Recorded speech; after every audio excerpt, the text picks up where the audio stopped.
Early childhood education program. In the following slides, I will be describing my vision statements as they apply to what being culturally aware within my future career might look like. Types of learners and hidden curriculum. As the director of an early childhood education program, I will acknowledge that there will be families and children of all different backgrounds, socioeconomically, culturally, and developmentally, who will walk through our school doors every day. All of our families and children deserve a school that is welcoming and safe, along with classrooms that are developmentally appropriate and give all of our students an equitable education from 6 weeks to 5 years old. The hidden curriculum within a school setting, the classroom, and the school itself shows a child how they should interact with peers, teachers, and other adults, how they should perceive different races, groups, or classes of people, or what ideas and behaviors are considered acceptable or unacceptable. The environment of a school and a classroom are as important as anything a child learns within the walls.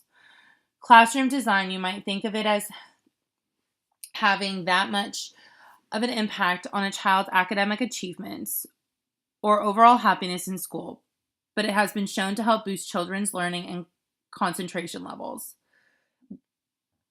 Within these hidden curriculum, children are learning lessons that will stick with them as they move forward in life. The amount of diversity and socioeconomic struggle within my current program has made it very much a priority for me to make sure that hidden curriculum is accepting and encouraging for families and their children of all backgrounds. They are learning at a young age what their value in the world is, and that value is high within our school. That is shown and will always be shown within any program I am working for. My vision for the future early childhood education program I direct was based on my past experience and observations as an early childhood education teacher working in classrooms with children of diverse backgrounds and different ages for 12 years. Through my years of teaching, I have seen what works and what does not work in terms of running a program, classroom management, and teaching young children using best practices in developmentally appropriate environments. With this experience, I know how I want to lead my future program and what I want the families and children in the program to get out of it. Most recently, I began working at a nonprofit which focuses on helping families in poverty to give their children an education that is equitable and a safe environment. The world has made dramatic gains in getting children, even very, very poor children, into school, but are they learning? This is something I have thought about a lot. The children we teach are harder than others because their home lives tend to be much more stressful, and a lot have gone through trauma in one way or another. This drives me even more to wanting to create a program that is welcoming, safe, and equitable. Learning environment. My program environment will be inviting and warm, letting the families know that their children are safe and taken care of within our walls. The hallways will reflect art created by the children within the program, as well as pictures of them engaging in classroom activities. Each of the classrooms within my program will be inclusive and learner-centered. They will be developmentally appropriate in floor plan and have centers children can free play and explore in. The environment of an early childhood classroom is just as, if not more, important than the skills, lessons, and development acquired within the walls are. The way a teacher decorates and integrates information, materials, and learning tools within their classroom is used to reflect the culture in the classrooms and the school want to reflect. Environments are not passive wrappings, but active mechanisms for socialization and enculturation. Classroom environment should be created with intentionality, though there are times when it is not, and even within those times, teachers need to keep in mind that the functions of customary material artifacts, decorations, and displays within the classroom are all being observed daily by the children. Through those observations, they are making judgments about the world around them. Just as in the classroom, the school environment is one where families and children alike are observing and judging on a daily. Making sure the environment they walk into reflects the culture of the school enables families to feel welcome, accepted, and safe. The environment of my school family will promote learning through the significance of culture in terms of both the physical nature of places and the social context in which children use and relate to them. Within the school environment, in the classrooms, will promote culture and community where our students can learn at their pace within a space that is developmentally appropriate and child-centered. My ultimate goal is to make this space of the school feel like a second home where children are excited to be and parents feel good dropping them off all day knowing they will be stimulated in learning environments that are safe, happy, and promote growth, engagement, and learning in everything they do. The achievement gap and cultural bias. Students within my program will receive an equitable quality education regardless of their socioeconomic status, race, or culture. Through our curriculum and teaching, the program will have high expectations for learner achievements. There will be no cultural bias within my program. Different cultures will be integrated throughout to support teaching and learning. The achievement gap in terms of education refers to the disparity in academic performance between groups of students. The achievement gap shows up in grades, standardized test scores, course selection, dropout rates, and college completion rates, among other success measures.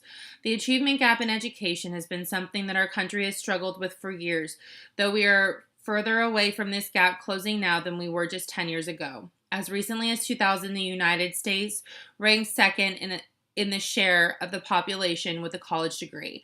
Now we have dropped to fifth among 25 to 34-year-olds. We rank 12th, while once impoverished South Korea tops the list. There are many different reasons the achievement gap is still looming within our society.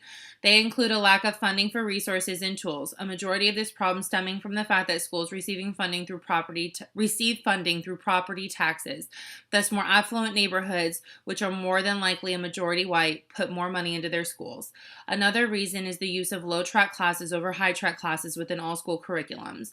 Despite the evidence that low-track classes cause harm, they continue to exist. Worse still, the negative achievement gaps of such classes fall disproportionately on minority students, since, as noted above, African American and Hispanic students are overrepresented in low-track classes and underrepresented in high-track classes. A third reason why the gap is still in existence is due to the socioeconomic status and lack of parent education among minority groups.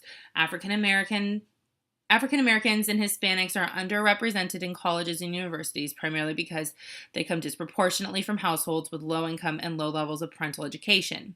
Another reason for the gap is a lack of understanding about different cultures by teachers, leading them to potentially not give their students an equitable education and boxing their students into a label. Numerous misunderstandings and misrepresentations about the expectations, motivations, and intentions of the other party. All of these are reasons why our achievement gap in America is not getting any smaller. Children need to be given the chance to succeed no matter what their background is. Within my program, all students will be given an equitable, quality education that will help them to thrive and achieve their developmental and educational goals. I will make sure that the teachers within my program are continuously educated through professional development on multicultural education, non-track curriculum, and equity within their students' education. I will continuously advocate for more funding to help ensure that all of our students are given the same tools and resources as those students in more affluent schools, and I will make sure teacher-parent communication and collaboration is being done successfully to support every child within each classroom.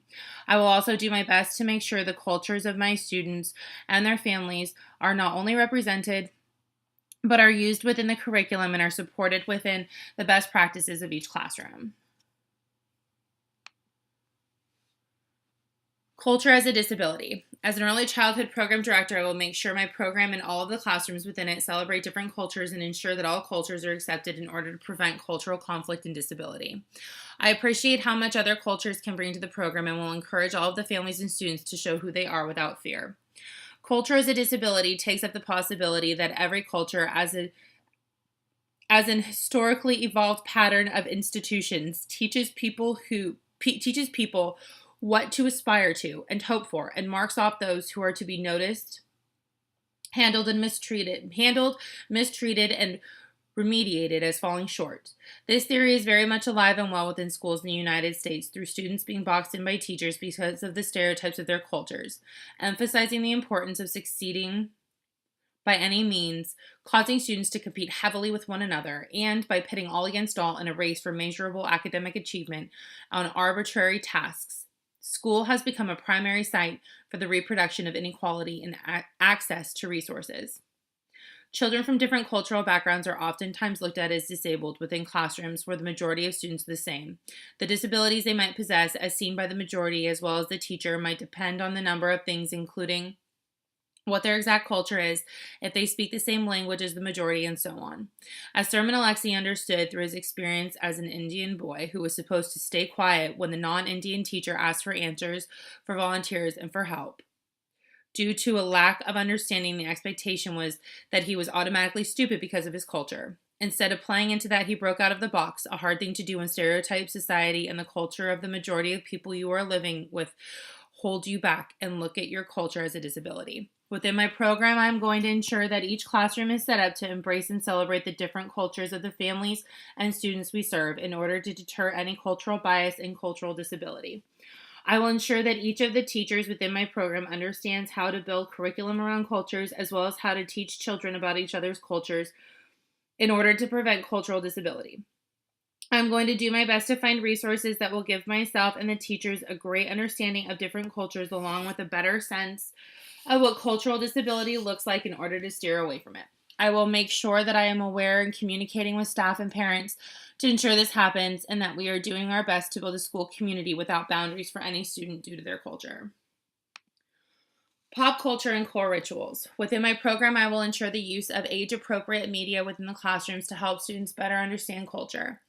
Core rituals will be used to enhance the learning environment as well as to boost a positive environment where students feel safe in asking questions and having conversations about cultural topics.